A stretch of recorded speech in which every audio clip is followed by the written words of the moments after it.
comenzar este seminario. Antes de comenzar, como hay mucha gente que viene de distintos lugares, voy a hacer una pequeña presentación, a contarles que nosotros somos un grupo de analistas de la Escuela de Orientación Lacaniana, apasionadas por el teatro, que nos decidimos a hacer este seminario, ¿no?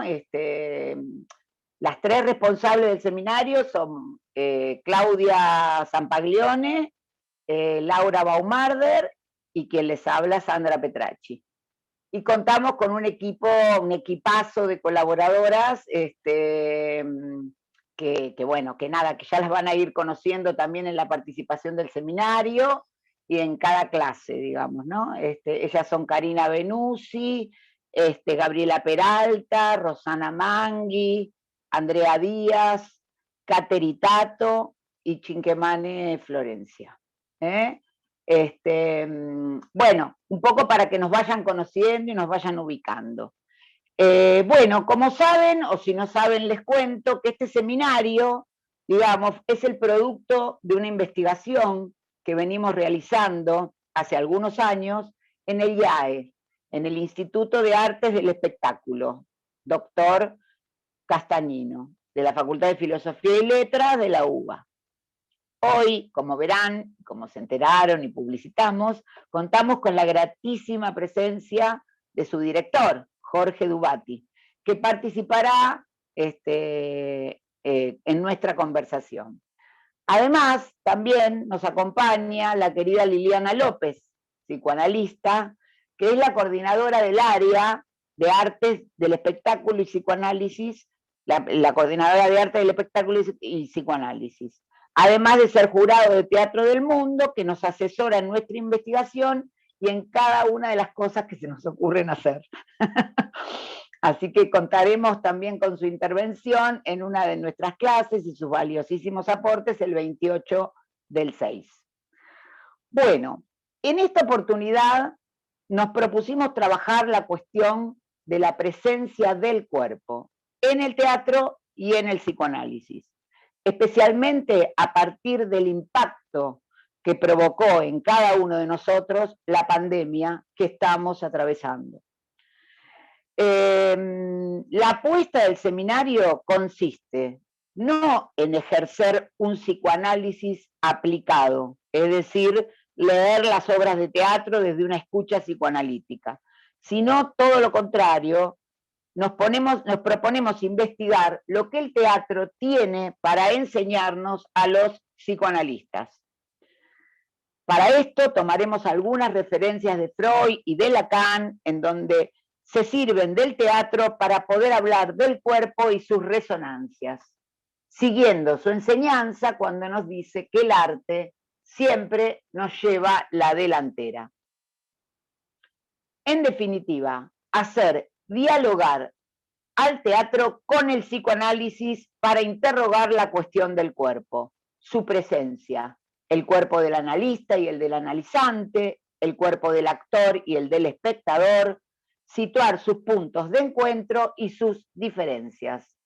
Sabemos que tanto el teatro como el psicoanálisis comparten la experiencia de la presencia del cuerpo como acontecimiento, digamos, ¿no? Este es uno de los ejes fundamentales que vamos a tratar de desarrollar en el seminario. Esta clase es una clase que inaugura esta serie, pero en la que vamos a intentar plantear lo que vamos a ir desarrollando a lo largo de las 7 clases del seminario. Ahora bien, podemos sostener que no es la misma concepción de cuerpo la que tiene el psicoanálisis que la que tiene el teatro. Como les decía hace un ratito, intentaremos señalar las diferencias que aparezcan y también los puntos de cruce entre ambos discursos. Para eso hoy comenzaremos introduciendo qué es un cuerpo para Freud, y ahí donde Freud se detiene retomaremos con Lacan, que va a estar a cargo de Laura, para después poder hablar de la presencia de los cuerpos y dialogar con nuestro maestro Jorge Dubati. sobre el cuerpo en el teatro, en el convivio y en el tecnovivio, y las incidencias de la pandemia. Bueno, en la obra teatral ese encuentro entre el cuerpo del actor y el del espectador es ineludible, al igual que en el psicoanálisis. Ahora, ¿qué pasa en estos tiempos de pandemia? ¿Qué arreglos hubo que inventar para seguir con los análisis? ¿Y qué sucedió y sucede actualmente con el hecho teatral? Como analistas esperamos brindar otras herramientas teóricas para pensar el cuerpo y realizar una articulación posible entre teatro y psicoanálisis, manteniendo las diferencias de cada campo. Bueno, vayamos a Freud. Como les decía, ¿qué es el cuerpo para el psicoanálisis? Como les decía, el cuerpo se encuentra en el centro de la experiencia analítica. Es el punto sobre el cual la clínica se interroga en los avatares y modos singulares de habitar y portar un cuerpo. A su vez, podemos decir que es en esa experiencia, que es un psicoanálisis, que algo del cuerpo escapa siempre al desciframiento y es sede de una opacidad irreductible. En primer lugar, me gustaría señalar enfáticamente que el estatuto que el cuerpo tiene en psicoanálisis difiere radicalmente del organismo viviente, del que se ocupa la biología. No se nace con un cuerpo. El cuerpo no es primario, en tanto lo viviente no es el cuerpo. Ahora veremos, pasamos a Freud y veremos cómo a partir de esto vemos qué es un cuerpo para el psicoanálisis, ¿no? Freud aborda la cuestión del cuerpo desde tres modalidades. La interacción entre lo orgánico y lo psíquico, como ahí ven en el cuadro, digamos, la cuestión de la erogeneidad, es decir, lo que llamamos las zonas erógenas, y finalmente la cuestión del cuerpo como superficie y el narcisismo. Es justamente desde este punto donde después Lacan retomará la conceptualización de cuerpo. Freud desde el comienzo de su enseñanza aborda el cuerpo desde la perspectiva de la relación, como les decía, entre lo psíquico y lo somático, y destaca que el cuerpo humano se diferencia del organismo viviente debido a que la materialidad de lo viviente, digamos, se ve tocada y trastocada por la acción de lo psíquico. Como les decía, no nacemos con un cuerpo, el cuerpo se hace por la acción de lo que el lenguaje produce en él. Como es sabido, el psicoanálisis nace del encuentro de Freud con las histéricas, encarnando en su cuerpo padecimientos corporales, sufrimientos inexplicables para los que la medicina no encontraba respuesta.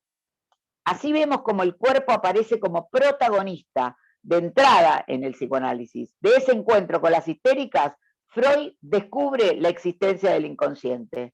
En el lugar de la causalidad orgánica, Freud corrobora que esos padecimientos corporales son ciertos pensamientos de que el sujeto nada sabe, que escapan a su conciencia, y ahí sitúa el inconsciente, y describe el síntoma histérico en donde una verdad no sabida por el sujeto se dice a través del cuerpo.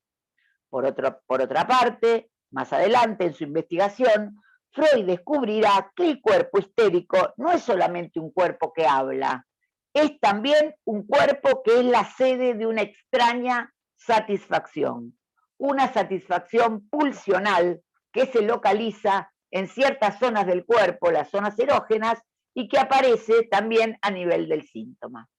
Finalmente, Freud en 1914, en Introducción al Narcisismo, encuentra otro modo de abordar la cuestión del cuerpo, que gira en torno al narcisismo, es decir, a la imagen corporal, al cuerpo como superficie. El cuerpo pulsional se unificará mediante la investidura libidinal del yo, del cuerpo propio.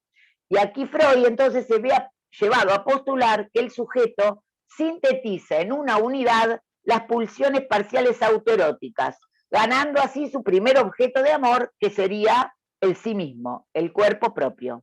Entonces, para Freud, se es un cuerpo que será a la vez el primer objeto de amor. Primero cuerpo, después objeto externo. Aquí es donde Lacan retoma la conceptualización de cuerpo y se diferencia de Freud. bueno, esto Laura lo va a explicar, así que no voy a meterme con eso. Como veremos, el cuerpo y lo corporal están presentes desde principio a fin en la obra de Freud y también de Lacan, pero el encuentro de uno y de otro con el cuerpo tendrá un punto de partida diferente. Como vimos, como vimos en Freud, podemos hablar de un cuerpo pulsional, uno erógeno y uno libidinal. Antes de pasarle la palabra a Laura, quería compartir con ustedes una perlita que encontré en los textos de Freud, sobre un texto donde Freud habla del teatro. ¿No? El único texto freudiano explícitamente consagrado al teatro es un corto ensayo de extraño destino editorial, que no está publicado sino después de la muerte de Freud. Se titula Personajes psicopáticos en el escenario, escrito en 1905-1906 y publicado en 1942. Allí expone, para mi gusto, una cuestión estética del artificio teatral, fundada no solo en una economía de goce, sino que a su vez resalta y valoriza la función del espectador, auditor, necesaria también a la realización y a la agudeza del chiste. Ahí Freud lo compara con el chiste. Pero me parece que lo importante de este texto, digamos, es esta cuestión donde Freud nos dice que el espectador goza, disfruta, goza, siente, padece, ¿no? Pero claro, toma alguna distancia, porque tiene la distancia de estar, digamos, como a distancia de y la ilusión de eso que está sucediendo en el escenario. En este escrito también Freud toma la definición de tragedia de Aristóteles e indaga en ella con el fin de demostrar cómo la tragedia, dice Freud, abre fuentes de placer o de goce en la vida afectiva. Por consiguiente, la apertura de dichas fuentes provoca el desahogo de los afectos. Aquí vemos desde el comienzo lo que es un cuerpo para Freud, lo afectado por el lenguaje, un cuerpo afectado por el goce. Después en la conversación podemos retomar esto si les interesa y bueno, y relacionarlo con algunas otras cuestiones del teatro. Entonces, para terminar, el psicoanálisis comparte con el teatro la invitación a transitar por una experiencia fuera de lo ordinario, sí, extraordinaria, que nos atraviesa, que nos conmueve, y eso pone en el centro inevitablemente al cuerpo. Bueno, ahora sí le paso la palabra a Laura Baumarder, primero, que nos introducirá el concepto de cuerpo en Lacan, y después Claudia Zampaglione, quien nos hablará de la presencia del cuerpo, para así después conversar con Jorge Dubati. Bueno, muchas gracias.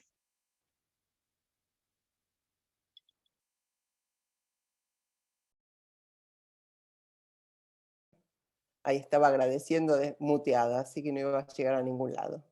Bien. Bueno, muchas gracias, Sandra. Bienvenidos a todos nuevamente.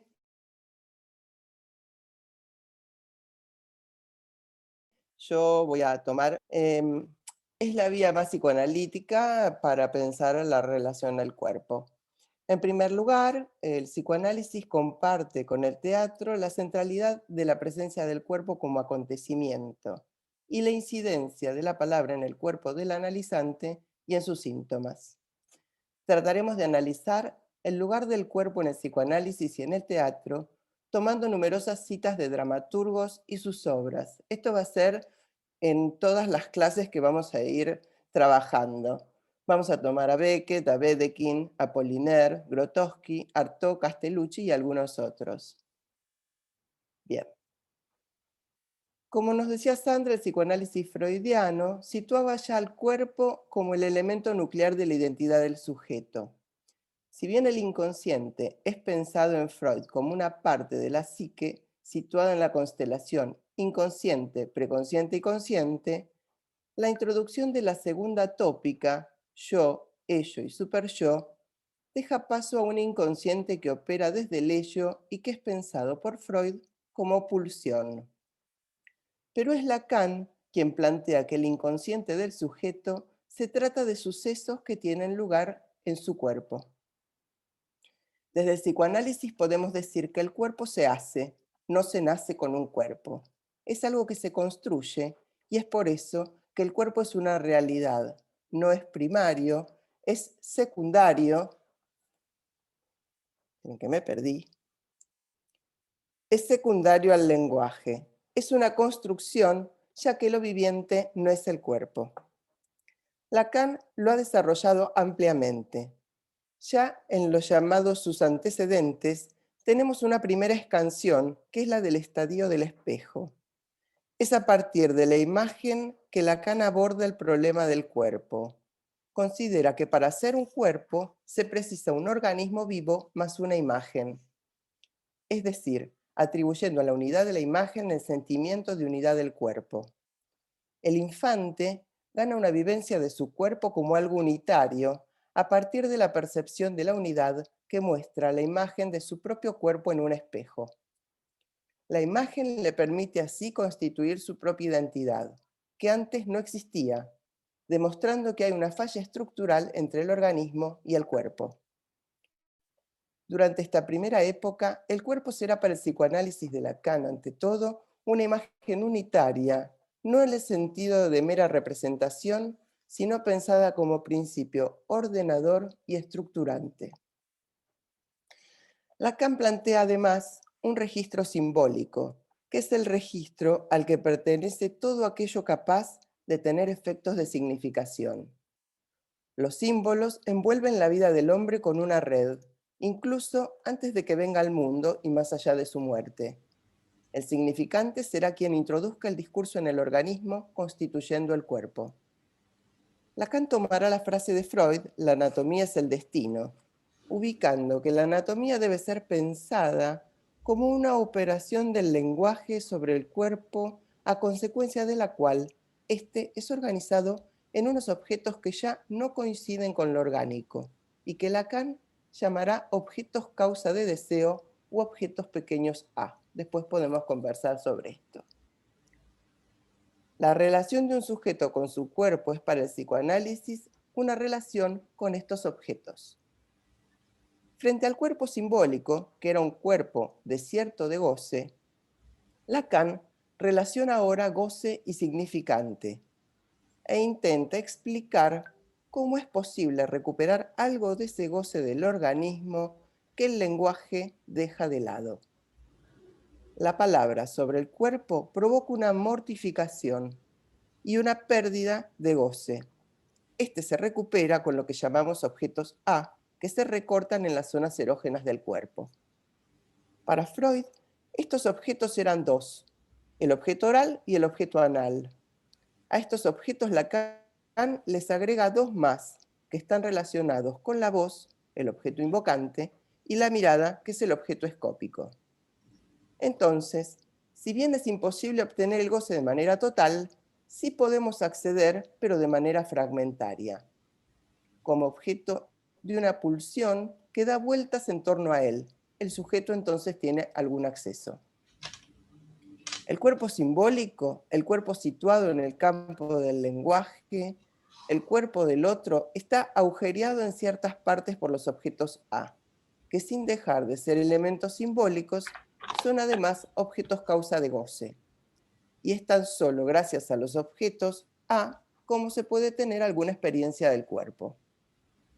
Finalmente, Lacan en la década de los 70 va a incluir en su vertiente postestructuralista la perspectiva del ser hablante o parletre, que implica que en tanto hablado es un cuerpo gozante. Es desde allí que podemos pensar la presencia de este cuerpo gozante. El cuerpo entonces es entidad hablante y gozante.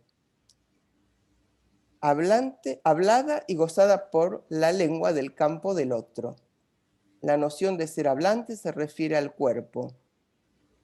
No es el ser el que habla, sino que es el cuerpo el que es hablante, ya que se habla con el cuerpo. El ser hablante considera que su cuerpo le pertenece y le obedece, pero en realidad siempre se escapa. No se trata de la falta de control que tenga el sujeto sobre su cuerpo orgánico, como en las enfermedades, los dolores, etc., sino que el cuerpo es independiente de la voluntad del sujeto. Su consistencia es frágil, siendo en realidad una consistencia mental. Nos dice Lacan en su seminario Joyce el síntoma. El ser hablante adora su cuerpo porque cree que lo tiene. En realidad no lo tiene, pero su cuerpo es su única consistencia. Consistencia mental, por supuesto, porque su cuerpo a cada rato levanta campamento. Entonces, partimos de diferenciar entre organismo y cuerpo. Para llegar a tener un cuerpo es necesario cierto recorrido que implique el vínculo con los otros, que supone la construcción de una imagen real de ese cuerpo para el ser que habla. No nacemos con un cuerpo, nacemos con un organismo y debemos pasar por ciertos circuitos simbólicos del lenguaje para hacernos con ese cuerpo. Llegar a tener un cuerpo supone un vínculo con el lenguaje a partir del cual este cuerpo será experimentado de una u otra forma, de modo que no somos un cuerpo, sino que llegamos a tenerlo gracias a ciertas operaciones simbólicas fundamentales que el psicoanálisis dilucida. En relación al teatro, este mismo, el teatro, requiere la muestra que el sujeto es un cuerpo en representación y que la relación con el otro constituye el propio cuerpo. Es por eso que decimos que el teatro da lugar al acontecimiento de cuerpo. Ahora sí, le paso la palabra a Claudia Zampaglione, que nos va a hablar sobre la presencia del cuerpo y luego conversaremos entre todos con Jorge Dubati. Muchas gracias. Claudia, desmuteate. Mira que... Ahí está. Ahí. Esperen un cachito. Bueno, bienvenidos entonces nuevamente a este seminario en estos tiempos de DISPO, de distanciamiento social preventivo y obligatorio debido a la pandemia. Primero quiero subrayar este significante distanciamiento social, ¿no? Impuesto en realidad del discurso de la salud pública, ¿no? Y aclarar que es una distancia física la que debemos mantener, pero no social. El gran desafío fue justamente en todo este tiempo cómo seguir sosteniendo los lazos y los vínculos sociales en estos tiempos de aislamiento. Internet nos ayudó y nos está ayudando muchísimo. Es un campo efectivamente de expansión formidable para el psicoanálisis en extensión, pero también, como dice Eric Lorán en un artículo muy interesante del año pasado que se llama Gozar de Internet, también es un campo de extensión, digamos, de expansión de la locura narcisista, y él dice ahí de la encarnación de la cloaca basurero, ¿no? Hay un neologismo que utiliza Lacan, un neologismo joyciano, que es el de publication, que es una condensación entre publicación y poubelle, que es basura en francés, ¿no? Esto lo vamos a desarrollar en su momento, pero bueno, es evidente la cantidad de cosas que se publican y se eliminan. De hecho, hay un icono en internet, ¿no?, que es un tachito de basura. Hay una sobredosis de saberes, efectivamente, de compañía virtual y la práctica del psicoanálisis y del teatro nos permiten desintoxicarnos. De hecho, la práctica del psicoanálisis no necesitó de aparatos tecnológicos hasta ahora, ¿no? Por otro lado, ya no estamos tan cerca del real que se nos impuso, del trauma social, COVID. Ya podemos hacer de esta experiencia de un año, un poco más, testimonio sobre la pandemia. Se ha retomado en muchos casos la atención presencial y empezaron a abrirse los teatros con protocolos. Estamos, diríamos, en tiempos anfibios, en tiempos de hibridación, como dice Dubati también. La gran pregunta, digamos, que nos hacemos es si la virtualidad anula la dimensión corporal. Cuando los analistas hablamos de presencia del analista, no entendemos solamente la presencia real del cuerpo del analista, tema que voy a retomar hacia el final, ¿no? Efectivamente puede haber presencia física y no presencia del analista. O sea, la presencia del analista es un concepto que tiene sus pliegues. Como decía entonces, el cuerpo es el supuesto ausente, por ejemplo, en el contacto telefónico. Sin embargo, la mirada y la voz, esos objetos A extraídos del cuerpo, de los cuales nos hablaba Laura, están presentes en los dispositivos a distancia. El teléfono recorta y aísla la voz, es decir, la potencia. Es lo que, por ejemplo, Jean Cocteau nos presenta en su pieza La voz humana, del año 1930, y que Lacan comenta en el Seminario 6, página 431. La incidencia pura de la voz, que no vela el objeto, que por el contrario lo recorta y lo aísla. Y también es lo que Beckett ilumina magistralmente en una obra de teatro corta que también vamos a desarrollar, que se llama Not I, o No Yo, del año 1972, que se trata justamente de una boca recortada del cuerpo de la actriz, o sea, la actriz aparece en escena pero solamente se le ilumina la boca, que se desencadena en una verborrea sin sentido. Los aparatos tecnológicos, de hecho, prolongan los órganos del cuerpo, e Internet es todo a la vez, ¿no? Un gran órgano nuevo.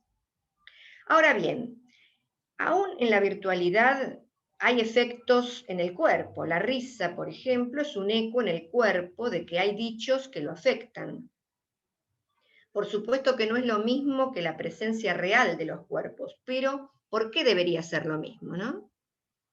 De cualquier manera, hay consenso entre los psicoanalistas de la orientación lacaniana de que la práctica virtual es un fenómeno transitorio, de que nos servimos efectivamente de Skype, pero a condición de prescindir de él en cuanto podamos. Estamos como analistas entre la aceptación y el rechazo, ¿no? En un sí, pero. No es mi intención cerrar este asunto, sino abrir diferentes ideas, incluso algunas contrapuestas. Como analistas hemos comprobado que los análisis se sostuvieron, se pudo sostener la transferencia, dividir al sujeto, equivocar un significante, pero no se pudo ni se puede conservar la dimensión imaginaria del espacio.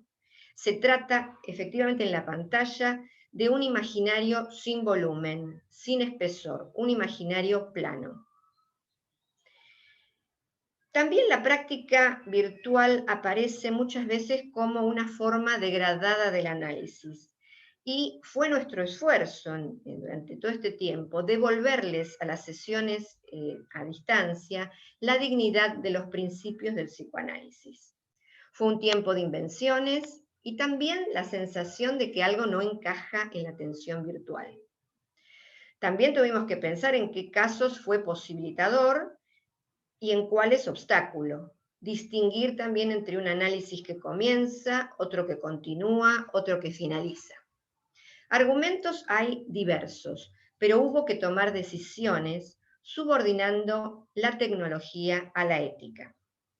No quisimos estar en el lugar de esperar que la pandemia se termine para continuar, digamos, con nuestro trabajo. Ahora voy a tomar este punto de la presencia del analista, ¿no?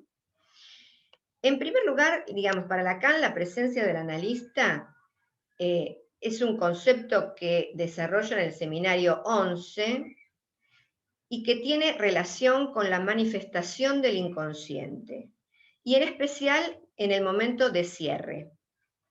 O sea, en la atención telefónica, por ejemplo, la presencia del analista puede aparecer como una voz libidinal que haga eco en el cuerpo, como dijimos, ¿no? Que toque el cuerpo. Ahora, también se puede hacer presente, digamos, la voz en el silencio del analista, un silencio a veces denso, de cierre del inconsciente y presentificación del objeto. Entonces, la presencia del analista tiene que ver con esa irrupción del objeto A, que en general es una presencia perturbadora y que nos concierne. No tiene que ver con el principio del placer, sino que siempre es una presencia que perturba. Lacan toma varios ejemplos, por ejemplo, esa lata de sardinas, ¿no?, que en el mar nos mira, o lo que hace mancha en el cuadro. Toma Lacan el ejemplo del cuadro de los embajadores de Holbein, O sea, en general nosotros en la vida cotidiana hacemos todo lo posible para borrar la presencia de nuestras vidas, esa presencia, ¿no? Esa presencia perturbadora. Entonces, presencia no es necesariamente la corpórea, se trata en psicoanálisis de un momento preciso, del momento en que se detienen las asociaciones del analizante y se hace presente otra cosa que la palabra, otra cosa que el significante, es decir, el objeto de goce. Esto por un lado, digamos. Ahora, sin embargo, Jacques Alain Miller es justamente el que nos advierte de lo imprescindible de la presencia en carne y hueso del analista y del analizante. Ya en 1999 decía, cuanto más común se vuelva la presencia virtual, más preciosa será la presencia real. Me parece que hoy como nunca somos testigos de la verdad de este dicho, ¿no? La tesis de Miller es que el analista, con su presencia, encarna lo que él dice la parte no simbolizada del goce. O sea, no todo el goce se puede simbolizar, no todas las palabras pueden acceder a esa zona. Lo que dice Miller es que justamente la presencia del analista encarna esa parte no simbolizada. Y, por ejemplo, nos dice también en el año 1999-2000, la tecnología nos permite sin duda estar allí sin el cuerpo. Pero eso no es estar allí. Sin duda les van a decir, se puede dar la voz, la imagen, mañana se ofrecerá el olor y hasta quizás se aporte el clon. Pero aún así, habrá una parte no simbolizada del goce y ella requiere la presencia del analista. El analista está a título de encarnación y no del saber inconsciente del paciente. O sea que, por un lado hay un lazo del paciente con el otro del significante, es decir, con el lenguaje, pero hay un lazo también con la presencia del otro encarnado en el analista. Porque para hacerse oír, hacerse ver, etc., la presencia del código significante no basta, se necesita algo más que esté encarnado. Yo pensé que se trata, por ejemplo, de la diferencia cuando consideramos el personaje de una novela, por ejemplo, como sujeto, en la obra de teatro, el intento de encarnar a ese sujeto del significante. O sea, necesitamos de la presencia del actor que encarne con su cuerpo ese personaje. La palabra entonces no es lo único implicado en el análisis y tampoco en el teatro. El teatro, en esencia, se puede considerar como cuerpos que actúan frente a otros cuerpos. Lo demás es literatura. Es necesario llevar el cuerpo al análisis y que el analista ponga en juego su cuerpo. Lacan también en el seminario 11, en la página 278, voy a leer la cita, que la vamos a desarrollar en otra clase, pero ahí dice, no basta con que el analista sirva de soporte a la función de Tiresias. También es preciso, como dice Apollinaire, que tenga tetas. Es una cita, digamos, Lacan está citando la obra de teatro que vamos a analizar en una clase, Las tetas de Tiresias. Bueno, y para finalizar, voy a finalizar con otra cita de Miller, del año 2011, del Seminario Sutilezas Analíticas. Allí dice, el analista también aporta su cuerpo. Cuando pensamos que son todos sujetos del significante, se hacen análisis por teléfono. Es una broma mala. Imaginen el campo que se nos abriría por Internet. Se necesita que esté el cuerpo en el asunto, el cuerpo por cuanto es lo que se goza. Bueno, hasta ahí. Bueno, ahora voy a presentar a Jorge Dubati. Le agradecemos muchísimo que esté presente con nosotros en esta primera clase. Un gran honor. Yo soy el agradecido. Muchísimas gracias. Bueno, Jorge es profesor universitario de la UBA, crítico e historiador de teatral argentino, publicó una cantidad impresionante de libros, más de 200, Jorge. Recibió varios premios, entre ellos el CONEX del 2007, del 2017.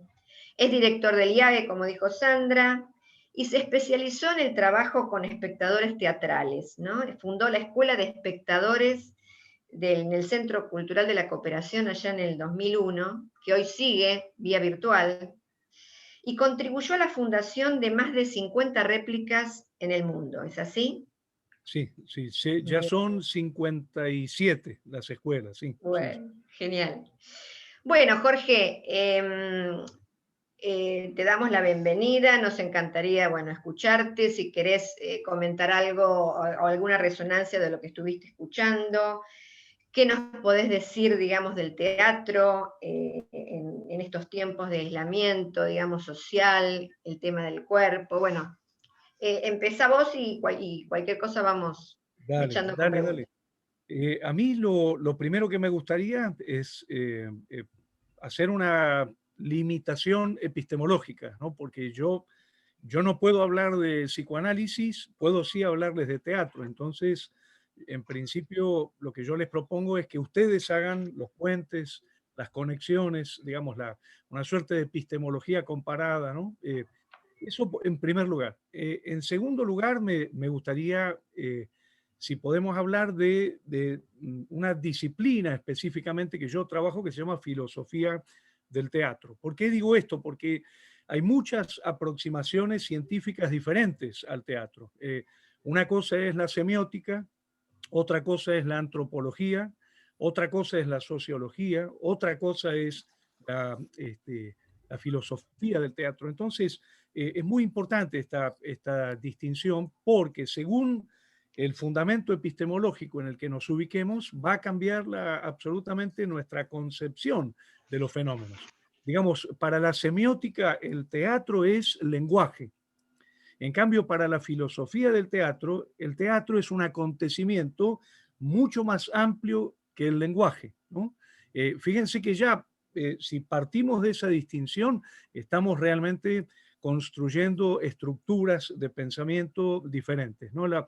Es importante tomar este posicionamiento epistemológico, ¿no? Que según la base epistemológica que asumamos, nos vamos a encontrar con una aproximación a los fenómenos diferentes, que nunca son representaciones especulares de los fenómenos, sino construcción de aproximaciones hipotéticas. Pero podemos decir que las aproximaciones hipotéticas de la semiótica serían muy diferentes a las que hace, por ejemplo, la filosofía o la antropología, ¿no? Entonces, con esto quiero poner el acento en que hablar de teatro es también asumir el hablar de epistemología, ¿no? Es decir, desde dónde vamos a aproximarnos para conocer los fenómenos teatrales, ¿no?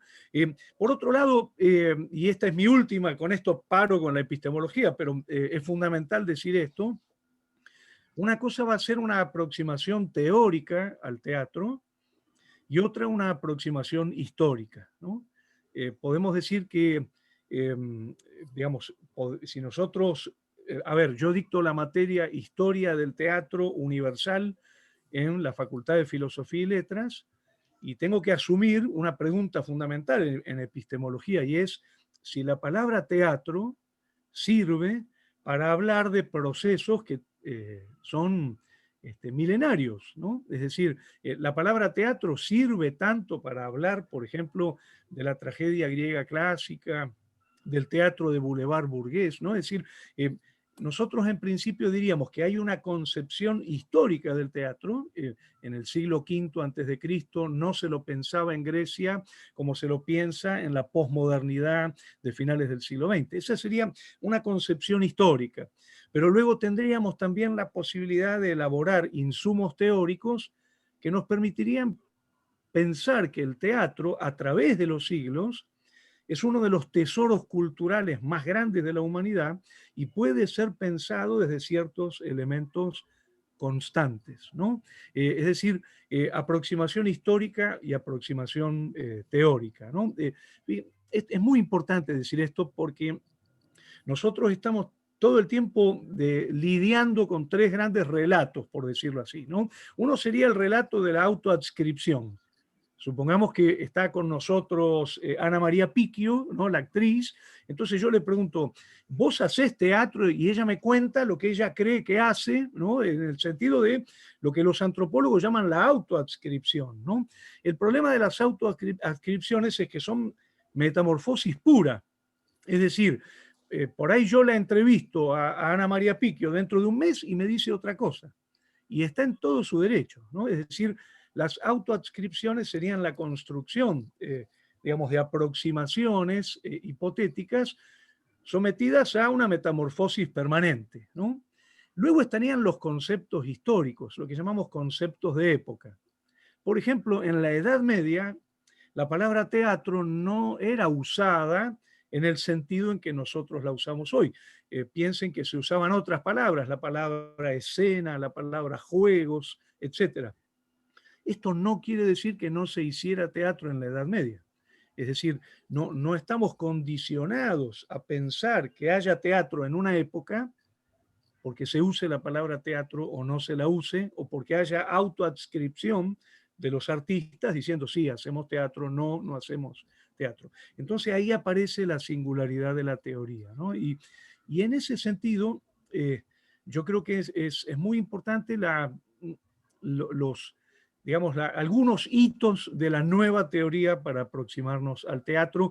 Y si te parece, Claudia, no sé, Sandra, Laura, si les parece, me gustaría proponer algunos, porque yo siento que ustedes lo que pueden hacer es apropiarse de esos conceptos, digamos, y llevarlos al campo del psicoanálisis, viendo justamente las mediaciones, digamos, los pasajes, las transposiciones epistemológicas que hay que hacer, ¿no? Entonces, un primer concepto que los voy a enunciar muy rápidamente para no hacerlo muy largo, pero me pongo a disposición de ustedes por si quieren que después en otro momento ampliemos estas nociones, porque verdaderamente cada una de ellas nos llevaría mucho tiempo, ¿no? Una primera distinción sería la distinción de convivio, el concepto de convivio, ¿no? Bien, el concepto de convivio es la relación entre dos o más personas en territorio, en el espacio físico. Como dice Merleau-Ponty en Fenomenología de la Percepción, en la carne del universo, ¿no? Es decir, es un tipo de relación que se genera en presencia física, no en presencia telemática, ni en presencia virtual, ni en presencia objetual, ¿no? Sino en presencia física, ¿no? Nosotros le oponemos al concepto de convivio el concepto de tecnovivio, ¿no? Que es un concepto que nos resulta muy útil, ¿no? El tecnovivio sería lo que estamos haciendo ahora, es decir, una relación a distancia, no estamos compartiendo el mismo espacio físico, no estamos en presencia física, hay una mediación que transforma nuestros cuerpos en una superficie plana, en un rectángulo, en la percepción de una cantidad infinita de haces de luz que según la transmisión, según la conexión va a variar. Y el tecnovivio lo que tiene de singular es que permite la sustracción de la presencia física del cuerpo, ¿no? Fíjense que aparece la idea de una experiencia humana intermediada por tecnologías y por máquinas que permiten la sustracción del cuerpo presente, en el sentido de presencia física en el espacio físico, ¿no? Bueno, y luego estaría, por supuesto, la realidad es muy compleja y nosotros hemos tomado en la filosofía un término que es el de liminalidad para pensar aquellos casos en los que el convivio y el tecnovivio se vinculan, ¿no? Pensemos un ejemplo que a mí me fascina y que la pandemia ha puesto en primerísimo plano, ¿no?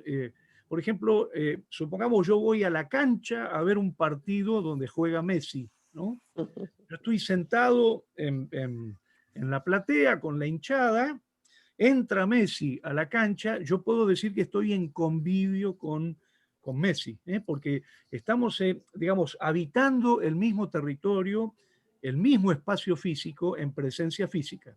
Es la cultura de la proximidad, por decirlo así. Ahora, al mismo tiempo se están proyectando imágenes del partido en unas grandes pantallas y yo también me relaciono con Messi a través de esas pantallas. O, por ejemplo, me encanta cómo transmite el partido determinado relator y yo en simultáneo a ver el partido y a cantar con la hinchada y a sentir la afectación de lo que es el convivio en la cancha, estoy con la radio o con el celular escuchando la transmisión del partido, no sé, en la radio que yo prefiero, ¿no? Entonces, fíjense que ahí tendríamos un excelente ejemplo de lo que llamaríamos liminalidad, una zona de cruce, una zona compartida entre la experiencia convivial y la experiencia tecnovivial. ¿Vieron? Esto pasa cada vez más. Por ejemplo, estamos en una mesa comiendo, supongamos en una mesa redonda, 12, 15 comensales, y empezás a darte cuenta de que el comensal que está enfrente te está mandando al celular mensajes de WhatsApp comentándote lo que está pasando en la mesa y te empezás a reír con él, relacionándote con el convivio, con él, pero a través del vínculo del WhatsApp, ¿no? Es decir que nosotros tendríamos que poder distinguir convivio, tecnovivio y, por supuesto, liminalidad entre convivio y tecnovivio.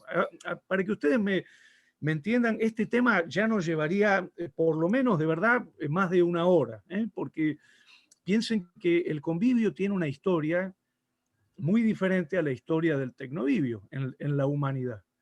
El convivio empieza con el momento mítico de las cosmogonías, ¿no? En el Génesis bíblico es el momento en el que se encuentran por primera vez Adán y Eva, ¿no? Ahí empezaría la cultura del convivio, ¿no? En cambio, la cultura del tecnovivio, que también es ancestral, empezaría en el momento en que comienzan a encontrarse dispositivos de relación a distancia. No sé, señales de humo, ruido de timbales de una montaña a la otra, o la invención de la escritura. La escritura sería la primer gran revolución tecnovivial, ¿no? Porque yo puedo empezar a relacionarme con los otros sin estar en presencia física, a través, por ejemplo, de lo que el otro escribe, ¿no? El ejemplo más hermoso de esto es el libro, ¿no? Yo me puedo relacionar con lo que escribió Cervantes, con Cervantes muerto ya hace muchos siglos, y sin embargo puedo entablar, digamos, una relación a través del vínculo tecnovivial de la escritura, ¿no? Fíjense qué cosa tan interesante. La palabra convivio, la traducción sería vivir juntos, ¿no? Y el prefijo inicial es el syn de los griegos, es el syn que está en la palabra simposio. ¿Se acuerdan el banquete, ¿no? El famoso simposium de Platón es una reunión de cuerpo presente para hablar sobre el amor, no solo para hablar, sino también para escuchar a los poetas, para comer, para beber y, bueno, y otras prácticas, digamos, de reunión en presencia física en territorio, ¿no? En cambio, el tecnovivio pone el acento en que el fundamento de la relación es la mediación tecnológica. La gran diferencia que habría entre convivio y tecnovivio es que, digamos, a diferencia del tecnovivio, el convivio no se basa totalmente en las tecnologías.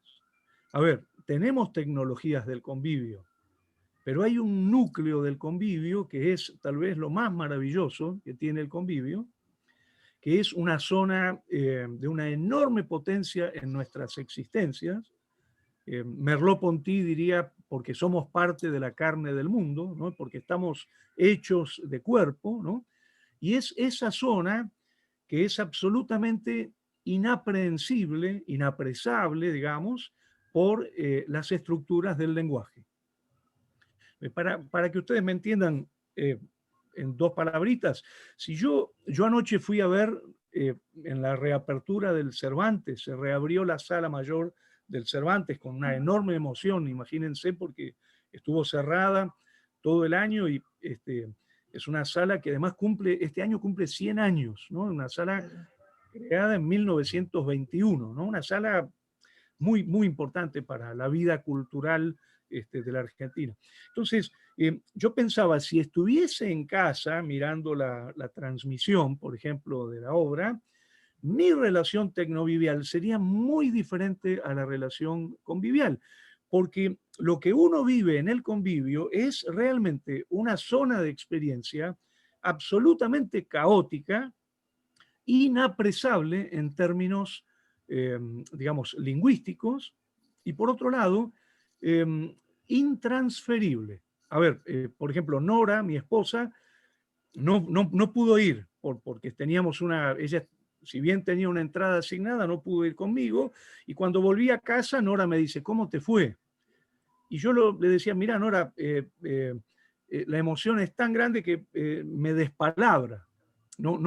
La sensación que tengo es que lo que me pasó es algo absolutamente inefable, pero que es una de las cosas más hermosas que me pasó en mi vida. No te voy a poder explicar exactamente lo que me pasó ni lo que viví, porque realmente entro en una zona de experiencia mucho más ligada a la inefabilidad. Ustedes me podrían decir, pero bueno, pasa el tiempo y ordenás los pensamientos. No. Hay algo de la imprevisibilidad del convivio, hay algo de la inapresabilidad del convivio que va a estar definiendo profundamente nuestras existencias. Yo creo que si en este momento estoy tan contento es, entre otras cosas, porque estuve anoche en la reapertura del Cervantes, ¿no? Ahora, si yo les tengo que contar todo lo que sentí, lo que me pasó, lo que me emocionó, porque la verdad que no podría hacerlo. Es decir, el convivio, a diferencia del tecnovivio, es mucho menos atrapable por las estructuras del lenguaje. Fíjense que hay algo muy interesante que es ese espesor de acontecimiento absolutamente caótico que religa con una zona que tendría que ver con lo que en filosofía del teatro llamamos inefabilidad, ¿no? Y que, digamos, esto no invalidaría la producción del lenguaje, pero tiene que ver con una zona que también la llamamos una zona de infancia, ¿no? Como si yo les dijera, es una zona existencial donde nos despalabramos, donde nos relacionamos, digamos, con el mundo a través de un vínculo existencial de acontecimiento que más que conectar con la dimensión de las palabras, nos conecta con una zona del balbuceo. Muy beckettiano lo que estás diciendo. Muy beckettiano, muy beckettiano. Fíjense que la filosofía del teatro, una de las cosas que va a hacer es quitarle a la semiótica el imperio del teatro como comunicación. Digamos, el teatro pasa a ser, más que comunicación, contagio. Entonces, esto es la primera cuestión. La segunda cuestión que les quería plantear, son varias, pero me encantaría, insisto, no quiero estar hablando yo el rato. Hay tiempo, tranqui. Hay tiempo, tranquilo, Sí. Pero insisto, yo no tendría problema porque además me fascinó lo que plantearon con respecto a Internet, con respecto a Freud, a Lacan. La verdad es un diálogo que, bueno, tenemos muy seguido con Liliana López conversaciones sobre este campo de conexiones en el Instituto de Artes del Espectáculo, ¿no? Pero el otro elemento que quería traer es el de la territorialidad, ¿no? La afectación imprevisible que me provoca ingresar a la sala del Cervantes, que sería muy difícil que estar en el territorio de mi casa. Podemos decir que la territorialidad es un concepto que proviene de la geografía humana, ¿no? Es decir, hay algo del concepto de territorialidad que tiene que ver con la encrucijada geográfico, histórico, cultural, subjetiva. Yo no puedo saber qué me va a pasar, por ejemplo, en esta territorialidad o en otra territorialidad. Es lo que puso en primer plano la pandemia, ¿no? Esta idea de qué lindo es hacer Zoom con los nietos, qué difícil es mantenerlos en el Zoom más de 5 minutos, ¿no? Pero qué diferente es poder viajar a Miramar con ellos y meternos en el mar juntos, ¿no? Ahí aparece la dimensión geográfica de la territorialidad, que no hace falta irse de viaje. Es esta cosa de no quiero que me traigas la pizza a casa, quiero ir a comer pizza afuera, digamos, ¿no? ¿Se acuerdan una palabra que usamos cada vez menos, pero que extrañamos cada vez más, que es la palabra salir, ¿no? O la palabra viajar, ¿no? Fíjense Viajar. que la territorialidad tiene que ver con ese tipo de experiencia que atraviesa muchas disciplinas. Es un concepto indudablemente transdisciplinario. Por ejemplo, García Canclini habla de los vínculos socioterritorializados, cuando son vínculos en territorio geográfico, ¿no? Supongamos que estaríamos todos y todas nosotros reunidos en un lugar, digamos, en una encrucijada geográfica y no, entre comillas, colgados de la nube, ¿no? Es muy interesante para nombrar la web, utilizar el concepto La de nube, nube. ¿no? Porque es la idea de desterritorialización.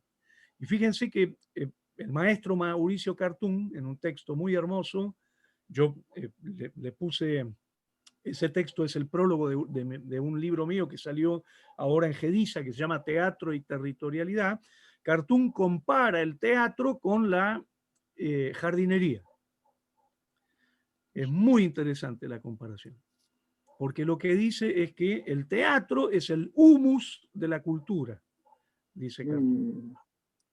Bueno, ese entonces sería otro concepto muy importante, que es el de, digamos, convivio, territorialidad, y luego hay muchas otras cosas, pero me gustaría muchísimo poner el acento en un elemento más, que es el de el acontecimiento teatral implica la producción con el cuerpo y en convivio de una construcción de una construcción nueva, que Aristóteles llama poiesis, ¿no? Es decir, ya Aristóteles en el siglo IV antes de Cristo, combinando una herencia fantástica del pensamiento socrático, del pensamiento de los sofistas y también del pensamiento pitagórico, va a proponer el concepto de poiesis. De ahí viene, ustedes saben, la palabra poesía, ¿no? De ahí viene la palabra poética, ¿no? El acontecimiento teatral se caracterizaría no solamente por un cuerpo, digamos, accionando, sino por un cuerpo produciendo poiesis. Es decir, produciendo una construcción con reglas propias. Y acá entonces entramos en otro elemento muy importante del acontecimiento teatral, y es que nosotros vamos al teatro no solo a estar en convivio, sino a ponernos en relación con la producción de poiesis corporal. Es decir, con la producción de poiesis con el cuerpo vivo. Y fíjense que esto implica una producción de poiesis muy diferente a la que podría implicar un cuadro, supongamos un mural o un libro, donde también hay poiesis, pero no sería poiesis corporal, ¿no? Esto creo que es uno de las cosas más, digamos, uno de los tesoros culturales más grandes de la humanidad, ¿no? Por eso yo cada vez que veo teatro me conmuevo hasta las lágrimas, pero realmente lo digo, porque me conmueve enormemente la memoria institucional del teatro, ¿no? Esta idea de que es una institución que regresa y que la podemos encontrar en los lugares menos esperados, no solo arriba de un escenario, ¿no? ¿Cuál sería esa institucionalidad? Que hay una fórmula cultural que es ancestral, que implicaría que la gente se reúne en un espacio físico compartido. Alguien dentro de la reunión empieza a producir con su cuerpo vivo poiesis y alguien empieza a observar esa producción. Entonces aparece una zona de experiencia y por supuesto de subjetivación territorial, ¿no? Ese acontecimiento es territorial. Si yo no iba al Cervantes anoche, no participaba del acontecimiento, digamos, si me quedaba en casa, ¿no? Entonces, ese acontecimiento genera una zona de experiencia y una zona de subjetivación que tienen características propias, ¿no? Como dice Cartoon, el teatro teatra, dice Cartoon, ¿no? Es decir, el teatro tiene una forma de producción de acontecimiento que no es la del cine, no es la de la literatura.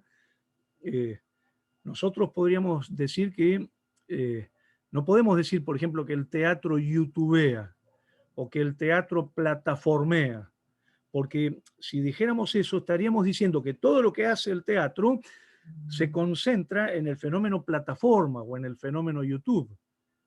Y en realidad, el fenómeno YouTube y el fenómeno plataforma estarían dejando afuera, por ejemplo, todo lo que sería la experiencia convivial, el cuerpo vivo produciendo poiesis en convivio y la afectación que produce esa singularidad. Bueno, yo pararía acá, si les parece, pero me gustaría, nada más para resumir, decir, el teatrar como singularidad de acontecimiento, el convivio como elemento fundante de ese teatrar, históricamente. Piensen que esto empezó en el momento misteriosísimo en el que había un grupo de gente y alguien empezó a bailar, o alguien empezó a contar un cuento, o alguien empezó a hacer mímesis imaginística, ¿no? Representando a un animal o representando a una historia, ¿no? Digamos, o a través del rito, ¿no?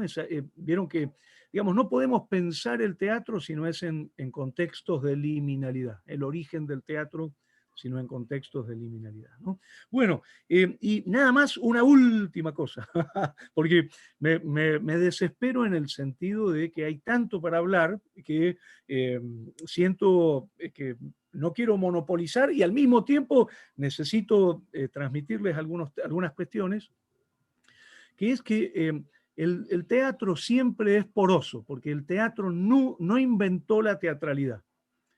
La teatralidad es anterior al teatro. Esto es algo muy importante decirlo. Digamos, le llamamos teatralidad a la capacidad humana, a un atributo humano, sin el cual no podemos pensar lo humano, que consiste en hacer algo para organizarle la mirada al otro. Es decir, ópticas políticas o políticas de la mirada. Nosotros podemos decir que en el primer momento en que se encontraron Adán y Eva, y quiero aclarar, no hay ningún registro documental de esto, lo único que tenemos es, en este caso, un pensamiento de tipo teórico, no histórico. Adán tuvo que empezar a hacer algo para organizarle la mirada a Eva, y Eva tuvo que empezar a hacer algo para organizarle la mirada a Adán. Podemos decir que en ese momento nació la teatralidad. Y antes de que apareciera el teatro, ya había teatralidad civil, teatralidad mercantil, teatralidad ritual, teatralidad familiar, teatralidad, no sé, del erotismo, etcétera, etcétera. Es decir, que el teatro toma una base, digamos, de acontecimiento que no fundó, pero la toma para fundar algo nuevo, que es usar la teatralidad al servicio de la poiesis. O sea, por primera vez se empieza a usar la teatralidad para la construcción de mundos con otras reglas. Digamos, no es la teatralidad para te compro o te vendo este pantalón, o no es la teatralidad para seducir a, no sé, suponete a una persona, o no es la teatralidad para dar misa, sino es la teatralidad poética. Por primera vez la teatralidad se empieza a usar para construir mundos paralelos al mundo. Esto lo dice Aristóteles, ¿no? ¿Se acuerdan? Y miren qué cosa brutal, ¿no? Porque ya este pensamiento está en el 334 a.C., ¿no? En la Poética.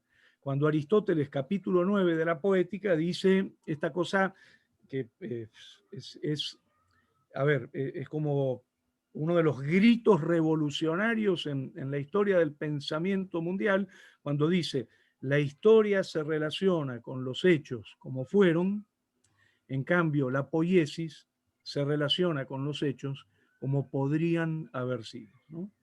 Lo que está diciendo es que la poiesis está fundando un campo de reglas diferentes, ¿no? Metáfora, etcétera. No lo voy a desarrollar. Ahora, miren qué cosa tan interesante. El espectador y el actor eran anteriores al teatro. Lo que hace el teatro es generar un espectador y un actor específicos de la poiesis. Pero, al mismo tiempo, ese actor y ese espectador específico son absolutamente liminales con la teatralidad social, con la teatralidad mercantil, con la teatralidad civil, con la teatralidad ritual. Recordemos que Aristóteles dice, según su hipótesis, que la tragedia viene del ditirambo, ¿no? O sea, el origen ritual de la tragedia, ¿no? Bueno, y para complicar más las cosas, y con esto termino, y mil disculpas. No, un placer. A ver, tenemos un problema más grande todavía, y es que aparece un fenómeno, ya aparece en la antigüedad, que es lo que llamamos la transteatralización.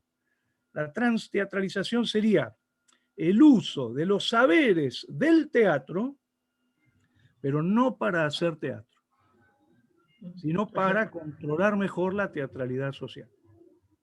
A ver, para que ustedes me entiendan, los políticos estudian teatro, y no para hacer teatro, sino para hacer política. Los pastores estudian teatro. ¿Para qué? Para ganar fuerza en la liturgia, digamos. Los periodistas estudian teatro para conseguir una mayor capacidad de comunicación. Los abogados estudian teatro y nosotros tenemos cada vez más fenómenos de transteatralización, ¿no? Las noticias de los noticieros son transteatralización pura, ¿eh? No sé, podríamos dar ejemplos desde la chiquita de Zapala, que escuchando una canción de creo que se llama Cuentacuénticos, el grupo, denuncia a un abusador. Eso es un caso de transteatralización. El caso de las... de Formosa, que había unas mujeres en el monte que después se supo que eran unas personas que actuaban para unas cámaras, para, vos decís, transteatralización pura, digamos, ¿no? Las campañas políticas, ¿no? Yo estuve siguiendo ahora la campaña, por ejemplo, de Perú, que ya salieron y realmente la transteatralización de los candidatos que ganaron, digamos, el que controla la teatralidad, controla el poder y controla el mercado. Y el gran descubrimiento es que el arte te brinda herramientas para controlar mejor la teatralidad, ¿no? Bueno, paro acá. Fíjense lo fascinante que es esto en el sentido de que la transteatralización nos hace vivir hoy en una suerte de gran hermano por el que nos sentimos expectados todo el tiempo. Y yo creo que, y ahí tiro la primera, yo creo que una de las grandes diferencias del psicoanálisis en territorio y el psicoanálisis en la web es esta sensación tan perturbadora que tiene la web de estar siendo expectados por la sociedad de vigilancia y la sociedad de control. Tal cual. El sentimiento de estar siendo expectado, que es tremendo, que es algo muy común, porque hoy, por ejemplo, yo pongo en internet, suponete, no sé, París, y automáticamente me aparecen en pantalla unos banners que dicen, ¿vas a viajar a París? ¿Para qué? Sí. O sea, Sí, incluso los pacientes Todo. preguntan, ¿no? ¿Esto es secreto? ¿Se está grabando? ¿Usted está sola? O sea, hay toda una cuestión que se fíjate, dispara un poco paranoide, ¿no? Por si, Claudia, por si están siendo vigilados. fíjate que es lo que dice Foucault. Claro. Aunque vos tengas la mayor confianza en que, digamos, la persona con la que estás tenés al mismo tiempo la sensación de que alguien puede estar metiéndose igual, por ejemplo, en esa Claro. cosa, o que esté grabando. Incluso alguien en esto de la territorialidad, ¿no? De su propio entorno, ¿no? Que se van a la terraza, se van al auto, buscan un lugar donde, porque dicen, no quiero que escuche, no quiero, claro, al perder esa cosa de la intimidad, digamos, del consultorio, esta cosa, por eso digo, aún no solamente en las redes, sino en la propia territorialidad, esto que vos llamás, definís maravillosamente, ¿no? Sí, para mí este tema es muy importante, ¿no? Esta sensación de actuar en virtud de la sospecha de estar siendo visto, escuchado, claro. Sí, sí, tal cual. Es cierto, hay como un gran ojo que nos escucha y nos ve todo el tiempo. El panóptico. Una cosa, bueno, me encantó todo lo que nos dijiste, Jorge, te agradecemos muchísimo. Bueno, muchas cosas, pero te marco algunas. Me gustó toda esta cuestión de lo intransferible, lo imprevisible, ¿no? Lo inefable, ¿no? Del encuentro, del convivio, de esa experiencia, digamos, que no se puede transmitir con palabras, ¿no? Esto de que la palabra no es todo y que tiene mucho que ver en nuestra práctica con la cuestión de la contingencia, ¿no? Eso que tiene que ver con la contingencia, justamente, ¿no? Que es ese acontecimiento absolutamente imprevisto, que no alcanzan, digamos, las palabras para comunicarlo.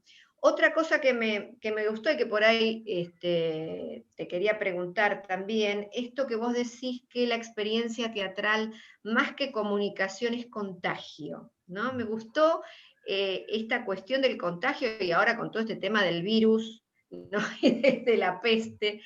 Recuerdo, digamos, hay una anécdota, Lacan dice que Freud, supuestamente Jung le contó a Lacan algo que dijo Freud cuando estaba viajando hacia Estados Unidos, estaba entrando a Nueva York a dar unas conferencias en la Clark University, y parece que Freud le dijo a Jung, no saben que les traemos la peste.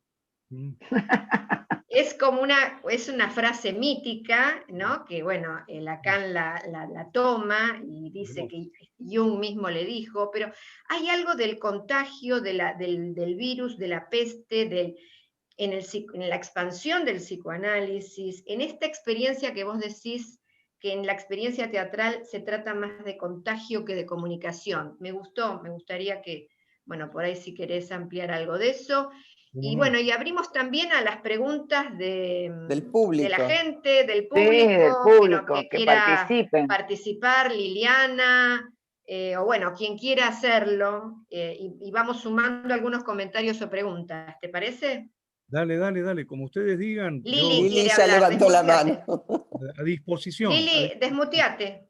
A ver, bueno, supongo que lo del contagio ahora lo tomará Jorge porque remite a Artaud, seguramente él va a hablar de eso, pero en principio lo que quiero decirles es que quiero celebrar la existencia de este seminario. Me parece que intersecciones, ¿no?, entre el psicoanálisis y el teatro es el humus del área que coordino en el IAE, y la cuestión, esto de las intersecciones, y el área se llama Artes del Espectáculo y Psicoanálisis, ¿no? Es decir, no es ni psicología del teatro, ni psicodrama, que sería otra cosa, ¿no? Entonces, es realmente como esto, el humus, la palabra que traía Jorge de lo que decía Cartoon, me parece que han elegido un tema, además, el de la presencia del cuerpo, que tenemos que recordar que es prepandemia, porque el tema del cuerpo es algo importantísimo, tanto en el campo del psicoanálisis como en el campo del teatro, dos campos epistemológicos bien distintos, como Jorge se ocupaba de afirmar para explicar desde qué fundamentos epistemológicos iba a hablar él.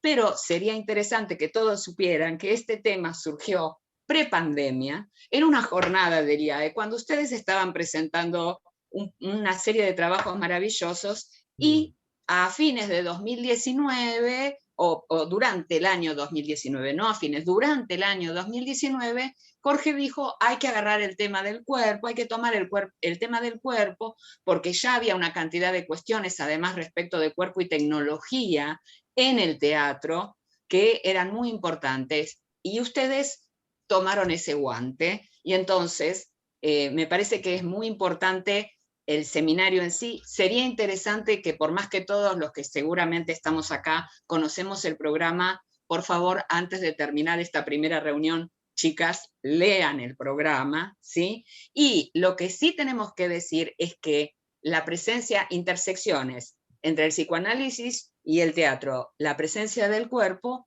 obviamente es una cuestión antes de pandemia y después de pandemia, porque ahora nosotros no podríamos hablar en este seminario como si lo hubiéramos hecho en el 2019. Claro, exacto. Y ahí yo tengo como un par de preguntas que las tengo porque porque me las formulo yo en relación a algo que las chicas plantearon y que Jorge trajo respecto del núcleo del convivio. ¿Qué es esto? Digamos, el cuerpo es imprescindible, ese cuerpo imprescindible en relación a la constitución subjetiva, ¿sí? Que se ha vuelto peligroso hoy, es imprescindible para la experiencia analítica y es imprescindible para el teatro en el sentido de este núcleo que es el que Jorge describió respecto de del convivio. Ahora bien, las preguntas que tengo es, ¿qué es lo que pasará o qué es lo que habrá pasado durante el tiempo que estamos transcurriendo de pandemia, que los análisis pudieron de alguna manera proseguir de una manera totalmente inédita, pero tuvieron alguna prosecución? Es decir, yo no escucho analizantes que digan, o sea, que los que interrumpieron su análisis lo interrumpieron, pero digo, los que lo continuaron bajo una forma telemática, dicen que están en análisis, o sea, hablan de su análisis como si siguiera, bajo una modalidad distinta, pero como si siguiera. Y sin embargo, en el teatro hubo algo que se interrumpió durante la pandemia. Si entendemos como específico del teatro lo convivial, a diferencia de todos los otros formatos de espectáculo, incluido el teatro filmado, que puedan llamarse tecnovivial, ¿no? Entonces, esta pregunta acerca de cuál es, ¿no? Como cuál es el diferencial, qué es lo que hace que en un caso sí haya algo proseguido y en otro caso no fuera posible, quiero decirles que es una pregunta que yo tengo. Y lo otro que quiero decir es, en relación a la diferenciación que hacía Jorge entre lo convivial y lo tecnovivial y la liminalidad, o sea, esos espacios de liminalidad, qué particular que es el hecho de que lo convivial pueda incluir lo tecnovivial, como la experiencia que él nos contaba de la cancha del Barça, donde estamos viendo a Messi y la pantalla, etcétera, etcétera. No, pero la inversa no vale. Exacto. La inversa no vale, ¿no? Bueno, por ahora, eso. Mira, yo voy a contestar, no sé, ¿tienen tiempo hasta las 8 o 10 de la noche? No, la macana es que yo también tengo que irme a la escuela de espectadores, porque en unos minutos ya empieza la escuela. Pero te volvemos a invitar, Jorge, no te preocupes. Sí, mira, la verdad, a mí me fascina esta posibilidad maravillosa de dialogar y de hacer puentes epistemológicos, pero muy, muy, muy sencillito, muy, muy cortito. Yo creo profundamente que desde hace muchos siglos, contra lo que sostenía la modernidad, nosotros aprendimos a disfrutar de una suerte de pluralismo, ¿no? Entendiendo por pluralismo una corriente filosófica que lo que propone es que el mundo no puede encerrarse en una mónada, digamos, en una unidad, sino por el contrario, hay muchos mundos dentro de este mundo, ¿no?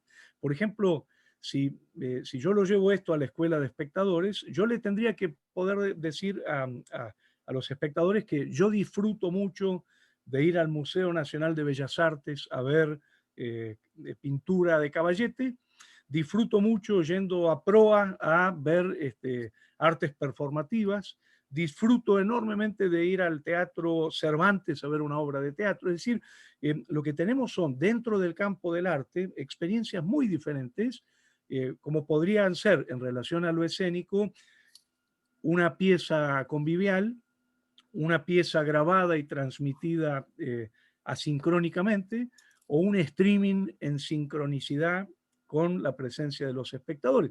Es decir, tenemos prácticas múltiples y tenemos que valorarlas a todas, ¿no? Es decir, tenemos que ser pluralistas. Yo creo que esto es una de las cosas más sabias que podemos aprender, ¿no? Es decir, a percibir que el universo, más que un universo, es un pluriverso, ¿no?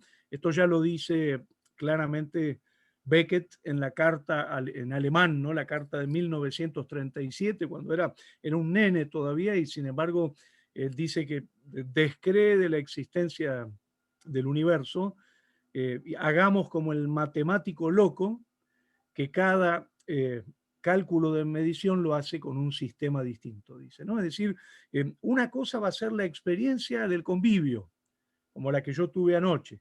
Otra va a ser la experiencia del tecnovivio, ¿no? Y otra va a ser la experiencia, por ejemplo, de la liminalidad. Entonces, creo que esto mismo lo podemos llevar al campo del psicoanálisis, ¿no? Y insisto, pido perdón, pero esto es una hipótesis absolutamente peregrina porque no es mi campo, ¿no? Pero mi sensación es que la experiencia del psicoanálisis en convivio, hoy restringida por el DISPO, es muy distinta a la experiencia del psicoanálisis a través del vínculo virtual.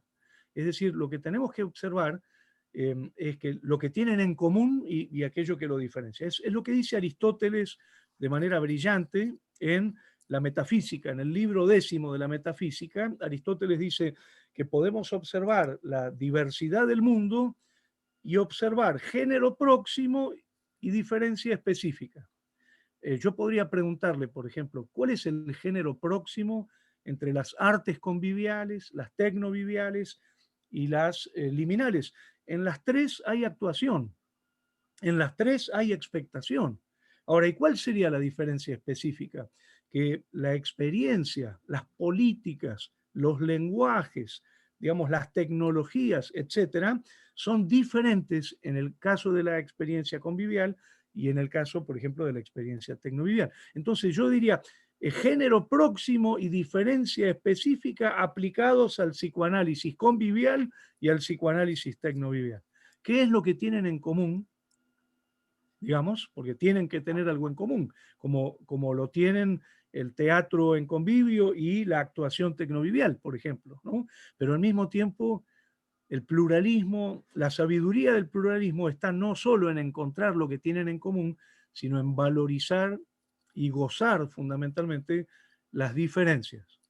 ¿Qué diferencia hay entre ver una escultura de Rodin en una foto y en acercarse a la escultura, rodear la escultura y tocar la escultura, si uno, por ejemplo, pudo trasladarse territorialmente a tomar contacto con la estatua, digamos, ¿no?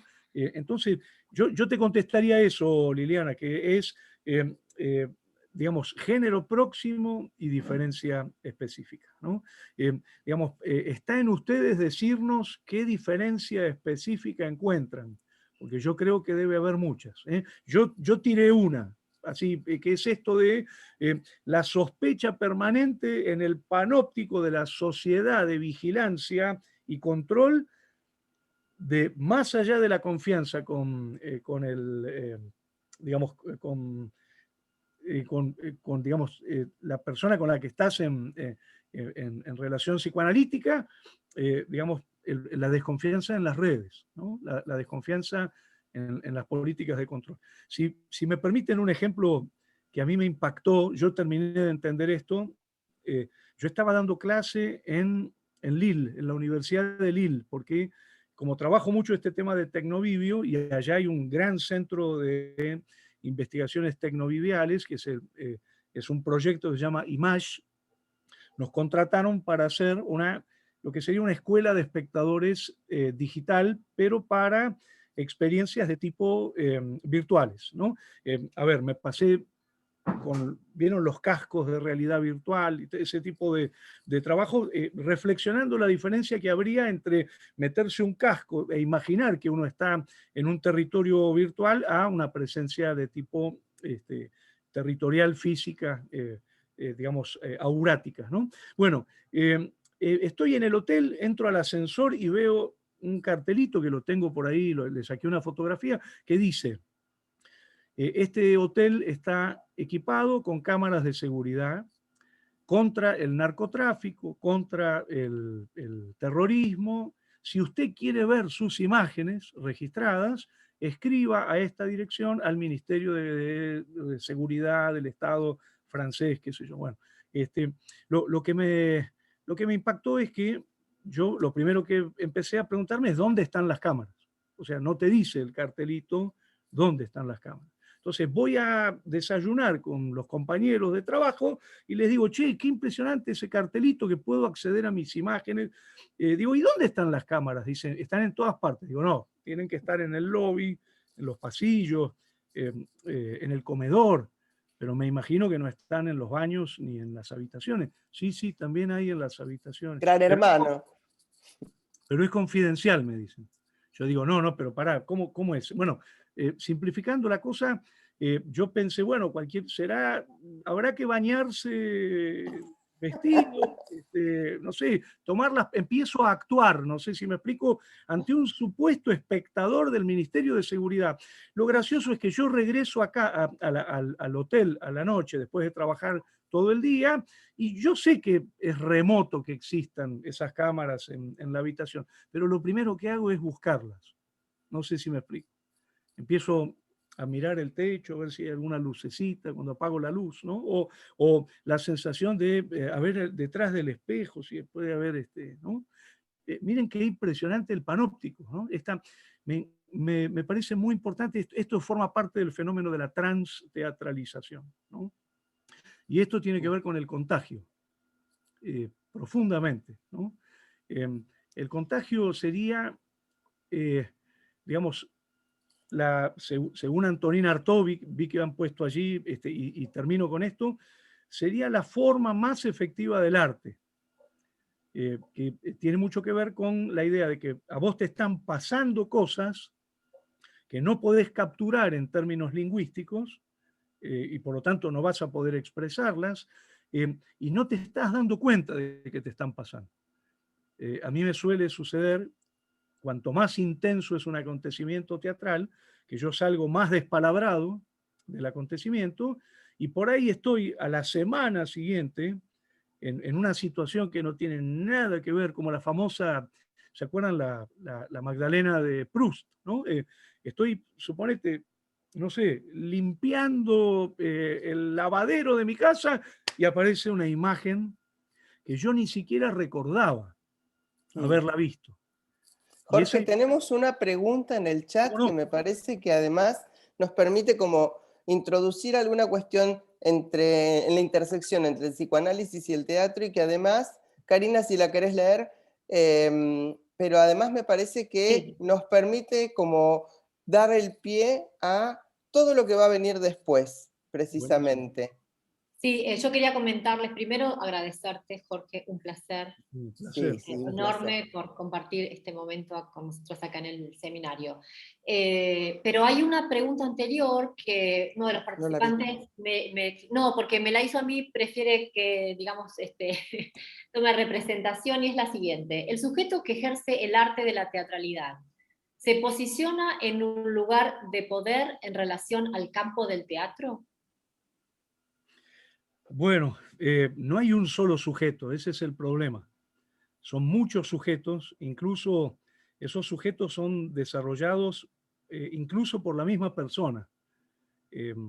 A ver, lo voy a bajar a un ejemplo muy concreto. Piensen en un día de trabajo de ustedes, no un día de trabajo solamente, un día completo, digamos, y observen sus múltiples teatralidades. Digamos, obsérvense como sujetos de producción de un tipo de diversas teatralidades. Cómo organizan la mirada a sus hijos, cómo organizan la mirada a sus amigos íntimos, cómo organizan la mirada a sus pacientes, cómo organizan la mirada a sus empleadores y a sus empleados, cómo organizan la mirada cuando van a comprar un kilo de manzanas, digamos. Es decir, que hay un ejercicio incorporado, digamos, nosotros hablamos de el homo theatralis, digamos, hablamos de una humanidad teatral, que por supuesto es anterior al teatro. El teatro no inventó esta capacidad.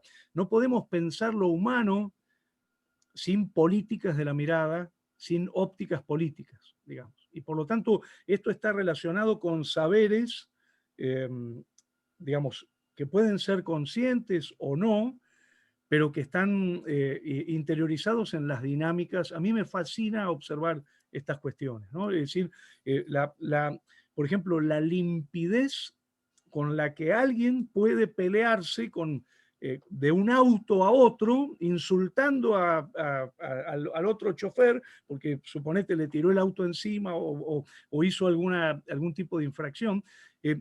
Digamos, las ópticas políticas son realmente de una complejidad y están relacionadas con prácticas culturales que por un lado son ancestrales y por otro también están vinculadas a las contemporaneidades. Ustedes piensen que, esto yo lo hablo mucho en la escuela de espectadores, que me voy a tener que retirar en unos minutos porque me están esperando las y los espectadores, pero lo que les quería decir es la fascinación que produce observar digamos, el mundo como una gigantesca organización de mirada. Por ejemplo, la publicidad, nuestras casas, incluso hasta nuestras propias pantallas, digamos, cómo están organizando la mirada del otro a partir de, por ejemplo, un encuadre. Es decir, que nosotros estamos condenados a la teatralidad, salvo cuando nos desmayamos o cuando dormimos. La teatralidad forma parte de nuestras dinámicas cotidianas y por supuesto en esferas muy distintas. A mí siempre me fascinó este aspecto de mi papá.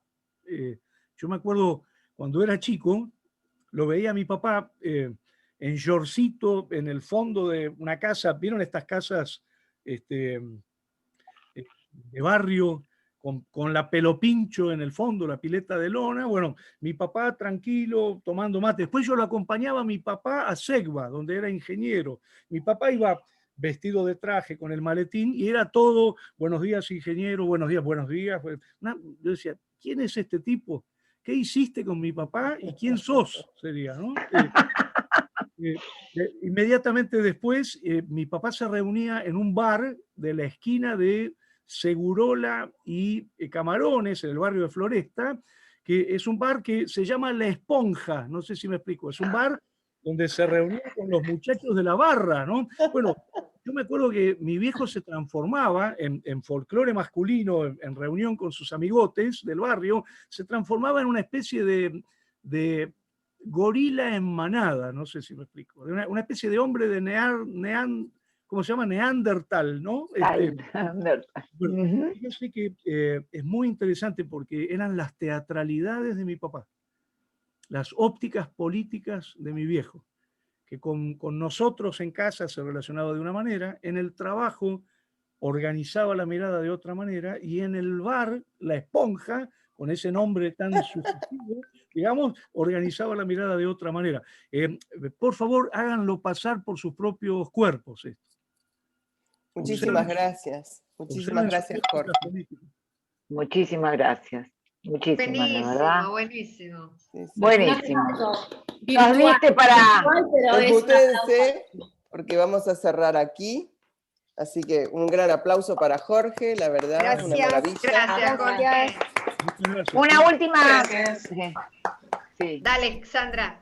No, nada, les quería avisar para los que igual lo vamos a mandar por mail. La próxima clase nos vamos a ocupar de hablar de la pubertad y lo real que aparece e irrumpe en la pubertad, y vamos a tomar la obra de Wedekind, El despertar de la primavera, una tragedia infantil. Nos va a acompañar Hernán Vilar, que es un colega, amigo, con el que de muchísima experiencia con adolescentes y niños, y bueno, y vamos a tratar de seguir con esta intersección entre el teatro y el psicoanálisis, y bueno, hablando siempre del cuerpo. Bueno, muchísimas gracias para todos. Chao. Muchísimas gracias. Nos vemos. Bueno, Gracias. nos vemos la próxima. Chau, chau. Chao.